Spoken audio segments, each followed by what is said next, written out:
बिस्मिल्लाहिर्रहमानिर्रहीम। स्टूडेंट्स, आज का हमारा टॉपिक है बायोलॉजिकल इम्पोर्टेंस ऑफ वाटर।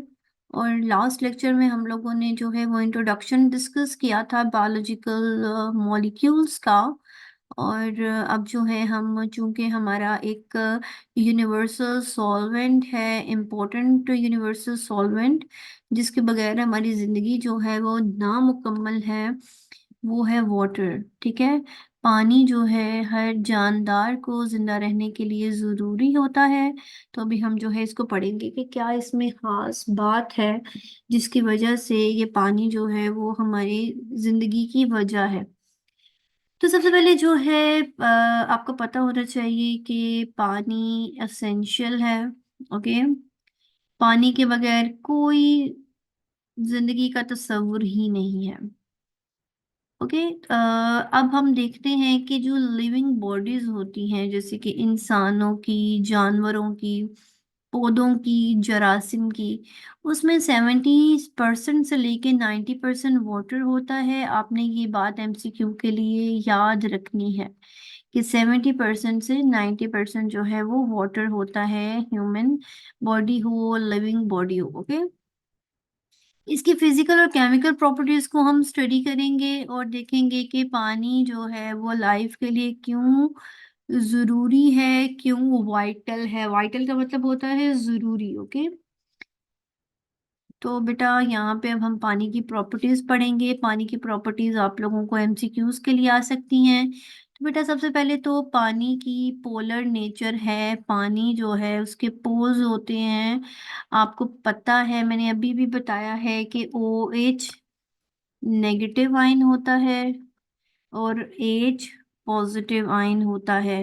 तो बेटा ये पोल्स होते हैं, जो पोलर कंपाउंड्स होते हैं उनके पॉजिटिव और नेगेटिव आयन्स बनते हैं, तो पानी के भी बनते हैं। ये एक यूनिवर्सल सॉल्वेंट है, जैसे मैंने आपको बता दिया है।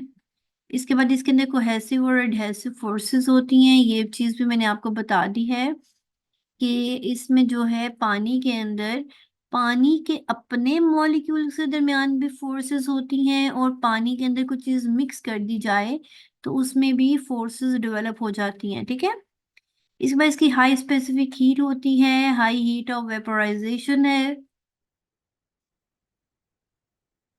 लो टेम्परेचर पे बेटा पानी एक्सपैंड करता है, इसका भी हम बिहेवियर देखेंगे और ये हमें कैसे हेल्प करता है। और पानी की आयनाइजेशन इटसेल्फ इम्पोर्टेंट है हमारी दवाइयाँ बनाने के लिए, सॉल्यूशंस बनाने के लिए। ठीक है बेटा। तो सबसे पहले हम पानी की ये जो प्रॉपर्टी है, the polar nature of human, और यू में से पोलर नेचर ऑफ वाटर, तो क्या मतलब है इसका। ओके। तो बच्चे यहाँ पे देखो कि पानी के अंदर एक ये हाइड्रोक्सिल ग्रुप हो गया, ये इतना इतना। ठीक है। ये हाइड्रोक्सिल ग्रुप है और ये जो है वो हाइड्रोजन आयन है। तो ये जो है ये एक electronegative bearing partial negative charge आ जाता है OH पे, और एक इलेक्ट्रो पॉजिटिव जो है वो नेगेटिव पॉजिटिव चार्ज आ जाता है हाइड्रोजन में। ठीक है। अब हाइड्रोजन बॉन्ड्स इसमें प्रेजेंट है। अब ये देखो बेटा यहाँ पे ना, अम, ये समझो जैसे मैं आपको यहाँ पे ना डॉटेड लाइन बना देती हूँ, या अगर कोई मिल जाती है मुझे कोई। बेटा यहाँ पे ना आप ये देखो, जो ये वाली लाइन है ना, दिस वन, इस साइड वाली कंसिडर कर लो या इस साइड वाली। अब बेटा यहाँ पे आपने देखना है कि जो है ना वाटर मॉलिक्यूल दूसरे वाटर मॉलिक्यूल के साथ हाइड्रोजन बॉन्ड से जुड़ा हुआ है। ठीक है। अभी मैं आप लोगों को आगे भी दिखा देती हूँ कि किस तरीके से एक मॉलिक्यूल दूसरे मॉलिक्यूल के साथ जुड़ा हुआ है। ठीक है। तो मैं यहाँ पे आपको जो है वो बना के बता देती हूँ कि बेटा यहाँ पे जो है ना, जिस तरह से सेम मॉलिक्यूल यहाँ पे भी होगा, OH होगा। ठीक है। इस साइड पे भी हम जो है वो इसको बना लेते हैं, इस साइड पे भी हम OH बना लेते हैं। ठीक है। तो बेटा यहाँ पे ना इनके दरमियान में एक बॉन्ड होगा, हाइड्रोजन और OH के दरमियान में ये होगा हाइड्रोजन बॉन्ड। ठीक है। फिर अब यहाँ से इसका ये हाइड्रो आगे फिर एक और हाइड्रोजन बच जाएगा। फॉर एग्जाम्पल इसका एक और हाइड्रोजन यहाँ पे प्रेजेंट है, जस्ट लाइक दिस।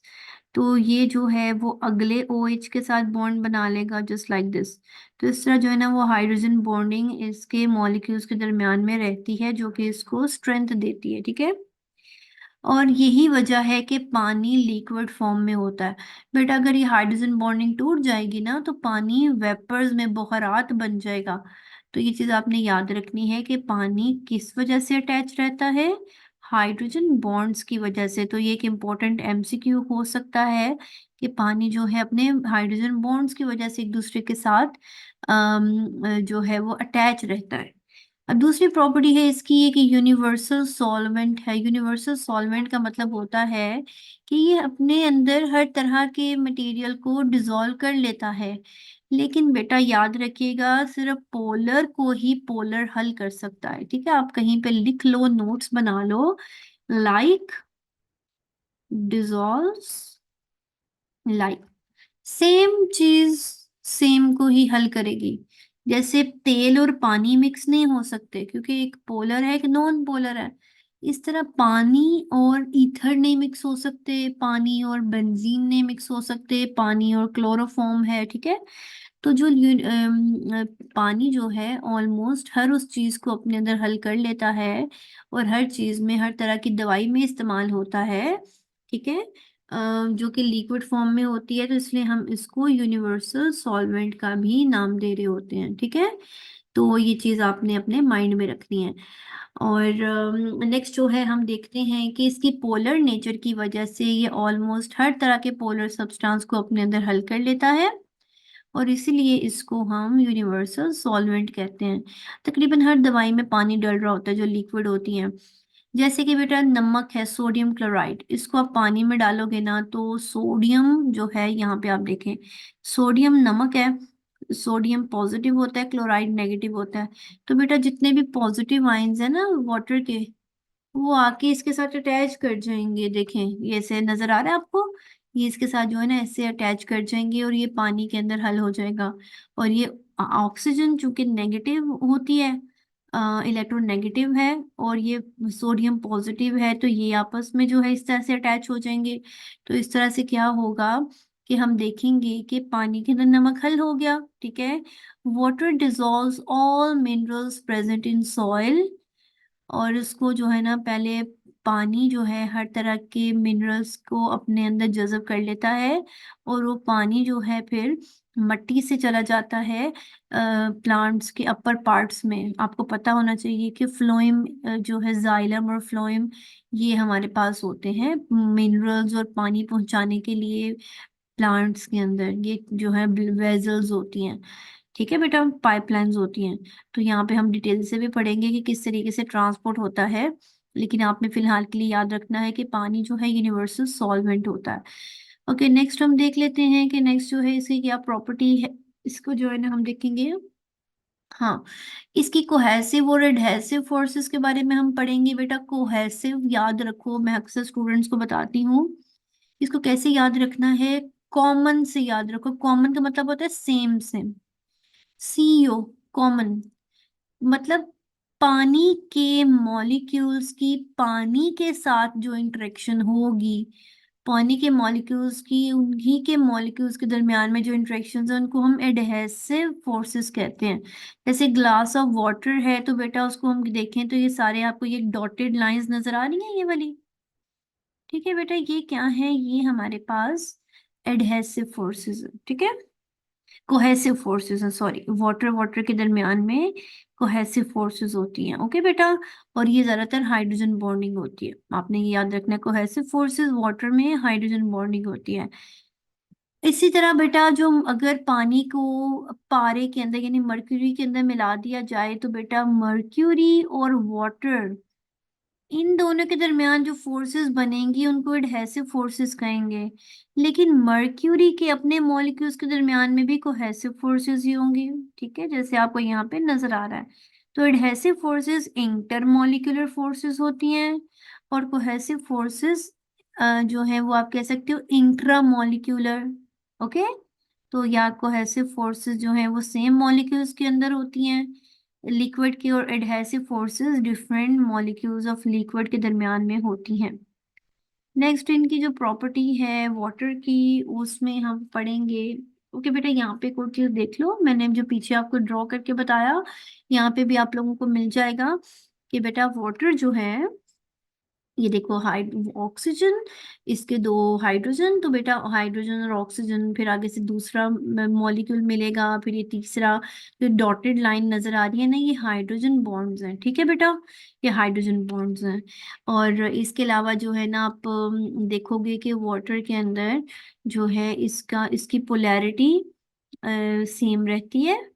और बेटा यहाँ पे 104.5 डिग्रीज का एंगल बनता है वाटर के दो हाइड्रोजन्स के दरमियान में, ठीक है बेटा, आपको पता है वाट ऑक्सीजन दो बॉन्ड बना सकता है। ओके, तो वो दो बॉन्ड बन जाएंगे, बाकी वो हाइड्रोजन बॉन्डिंग के अंदर अपना काम दे देगा। ओके, यहाँ पे आप स्ट्रक्चर को जो है प्रैक्टिस कर सकते हो, अगर आपको आ जाए तो डॉटेड लाइन याद रखिएगा, ये हाइड्रोजन बॉन्ड्स होते हैं।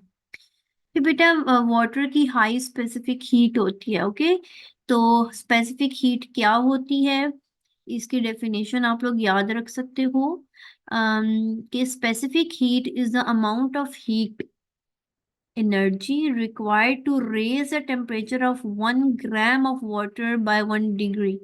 बेटा उतनी हीट अगर पानी को दी जाए कि 1 ग्राम पानी का 1 डिग्री सेल्सियस बढ़ जाए टेम्परेचर, तो बेटा वो उस पानी के लिए स्पेसिफिक हीट होती है, ठीक है। तो यहाँ पे आप देख सकते हो कि बेटा ये सैंड की स्पेसिफिक हीट डिफरेंट होती है, वाटर की डिफरेंट होती है। ओके बेटा, इसी वजह से that is why temperature of water rises and fall slowly as compare to other liquids.